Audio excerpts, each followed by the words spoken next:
Sir AC கூப்பிட்டு வந்தானே sir complaint என்னங்க சார்? கம்ப்ளைண்ட் சார் 2 நாளா கம்ப்ளைண்ட் சொல்லிட்டு தான் சார் இருக்கேன் நானு. கம்ப்ளைண்ட் என்னங்க சார்? கூலிங் இல்ல. கூலிங் இல்லைங்களா sir? Sir okay sir. Area என்ன சார்?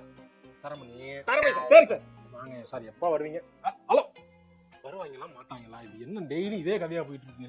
சார் சார் முந்தானே கூப்பிட்டுருந்தீங்க. வர முடியல. நான் முடிஞ்சா நாளைக்கு வந்துறேன். சார் அப்படி இல்லன்னா நாளைக்கு காலையில ஃபர்ஸ்ட் உங்களுக்கு வந்துறேன் சார். சார் எங்க வீட்டு நிலைமை தெரியாம பேசிட்டு இருக்கீங்க. கார்ல ஏசி போட்டு அதுல படுத்துருக்கோம் சார் நாங்க. சார் நான் நாளைக்கு ஊருக்கு போணும் சார். எதுவும் பண்ண முடியாது சார். நீங்க ஊருக்கு போகணும் புரியுது சார். இல்லன்னா அடுத்த வாரம் வேணா பார்க்கலாம் சார். சார் நீங்க ஊருக்கு போயிட்டு என்னைக்கு வரீங்களோ சொல்லுங்க சார். ப்ளீஸ் சார் எங்களை கொஞ்சம் இறக்கப்படுங்க சார். சரி ஓகே சார். நாளை கழிச்சு காலையில வேகமா வந்துறேன். நீங்க மதியத்துக்கு மேல ஊருக்கு போய்க்கங்க sir. Thank you sir. Okay sir. Thank you sir. மழைக்காலம் வந்துட்டு அந்த பைக் மெக்கானிக்கோட ஆட்டம் அதிகமா இருக்கு. வெயில் காலம் வந்துட்டா ஏசி மெக்கானிக்கோட வாழ்க்கை அதிகமா இருக்கு. இவங்க கூட போராடுறதே உங்களுக்கு வேலையா போச்சு. Hello sir. ஹலோ சார் நீங்க ஏசி புக் பண்ணிருந்தீங்களே சார்? ஆமா. எந்த சார் ஏரியா? தரமணி சார். ஏற்கனவே பேசிட்டாங்களோ சார்? நான் ஏசி கழட்டி வெளியே போடுறேன் நானே. சார் ஏசி வேணாம் எனக்கு. சார்